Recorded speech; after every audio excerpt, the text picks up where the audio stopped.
O que um povo tão distante como os esquimós pode ensinar pra gente na nossa vida hoje? Acompanhe o vídeo de hoje.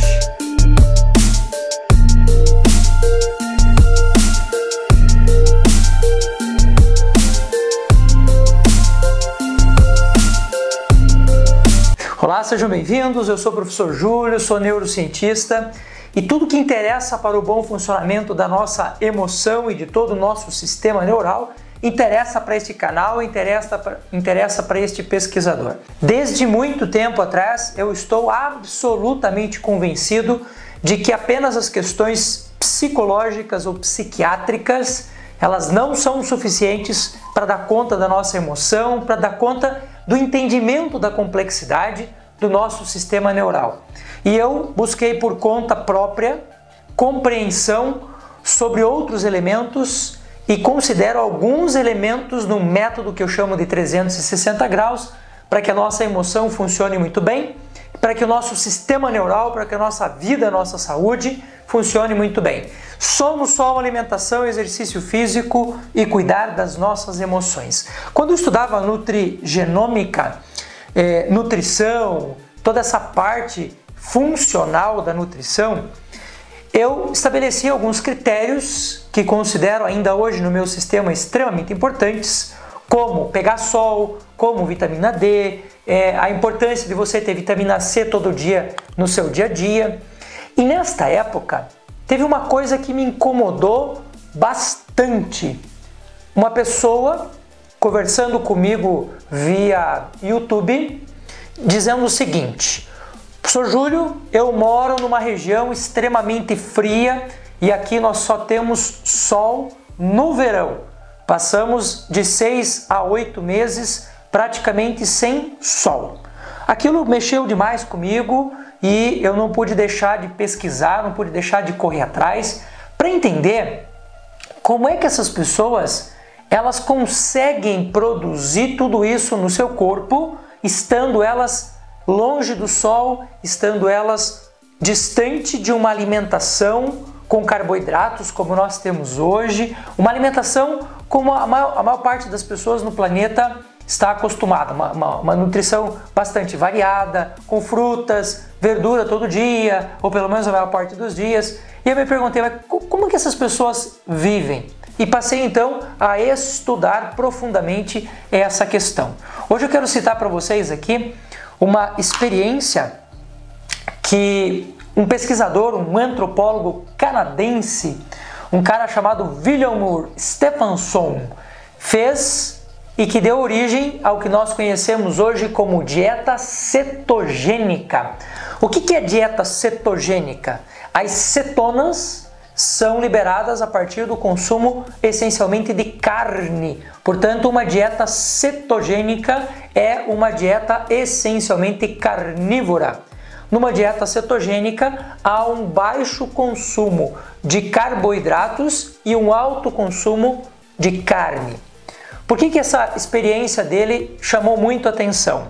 Ele era um antropólogo, ele nasceu na metade do século XIX, depois no Canadá, depois mudou-se para os Estados Unidos, mas como antropólogo ele foi pesquisar, foi entender, foi conhecer alguns povos, algumas culturas, e ele acabou meio que por acidente permanecendo na casa de um esquimó durante o inverno.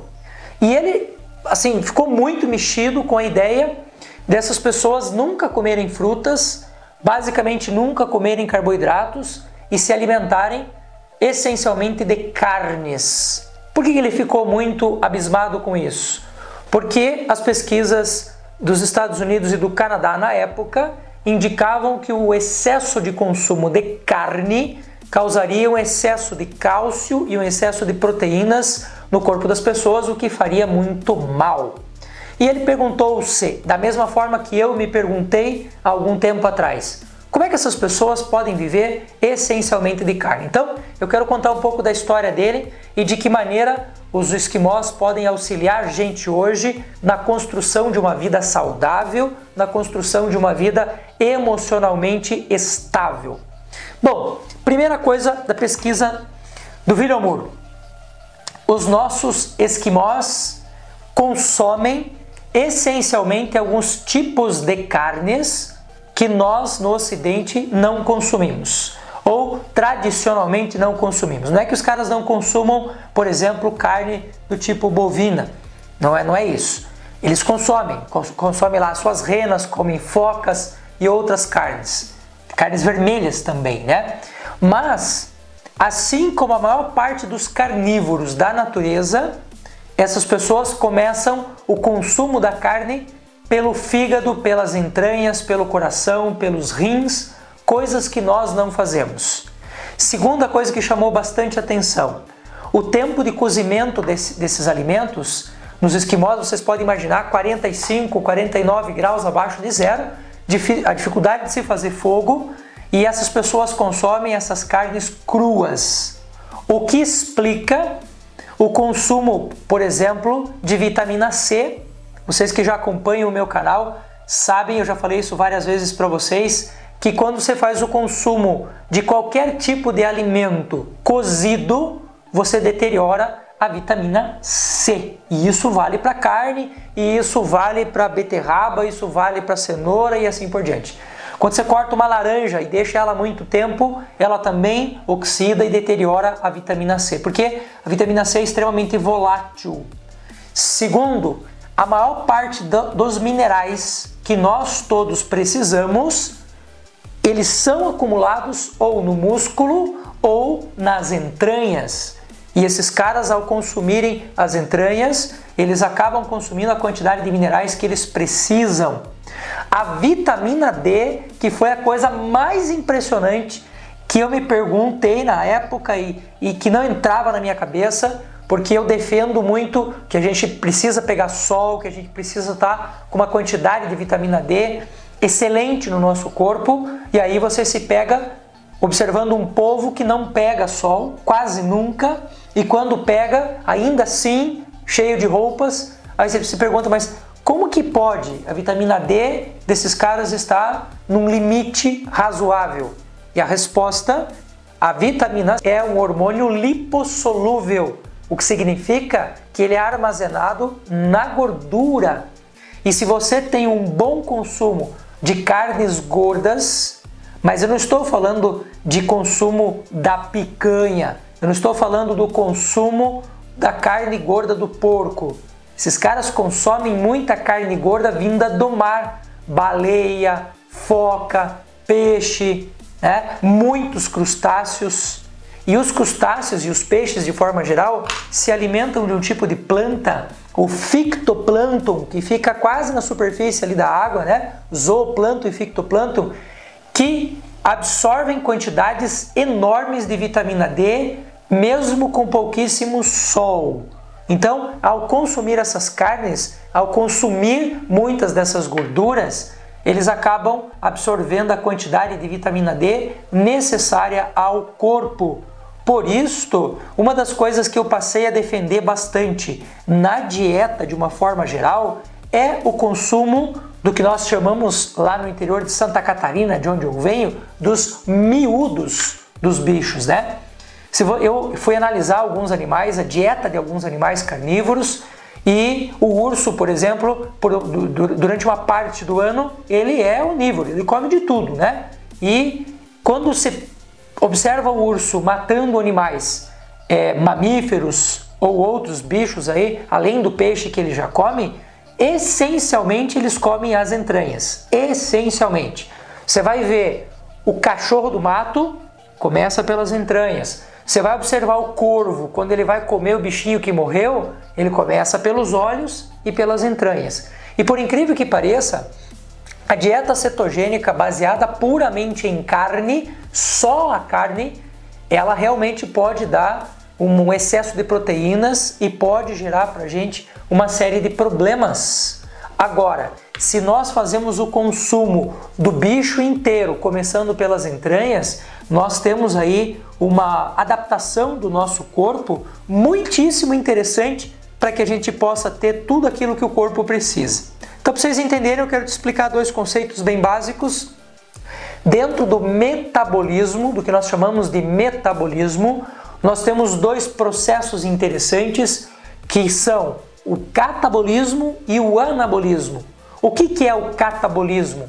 É quando o corpo pega uma molécula grande, como uma proteína, e degrada essa molécula até converter isso naquilo que a gente precisa. Por exemplo, se você pegar uma proteína e você observar a proteína, na proteína nós temos um depósito de glicose chamado glicogênio, que quando o corpo faz o catabolismo a partir da própria proteína do corpo, nós conseguimos produzir minerais, nós conseguimos produzir glicose, nós conseguimos produzir aminoácidos. Já o anabolismo é o contrário, ou seja, o corpo pega moléculas menores e transforma em moléculas maiores. Como, por exemplo, pegar um conjunto de aminoácidos que estão lá no nosso intestino e transforma isso em proteína, faz o nosso músculo crescer. E por incrível que pareça, quando o William Moore voltou da sua experiência vivendo como esquimó e escreve 3 artigos e publica esses artigos, ele é taxado de charlatão.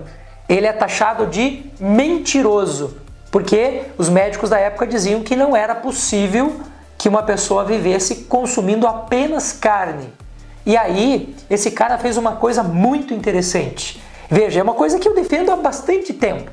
Se você quer mostrar alguma coisa, se você quer provar alguma coisa, faça em você mesmo, experimente em você mesmo. E foi exatamente o que ele fez. Ele se internou no hospital em Nova York junto com um companheiro de expedição e eles passaram 1 ano sendo observados por uma equipe enorme de pessoas e eles consumiram só carne, mas não só a carne magra, consumindo essencialmente essas gorduras internas e começando sempre se alimentando pelo menos uma das refeições por dia de entranhas. E eles conseguiram demonstrar que o ser humano pode viver consumindo apenas carne e consumindo água.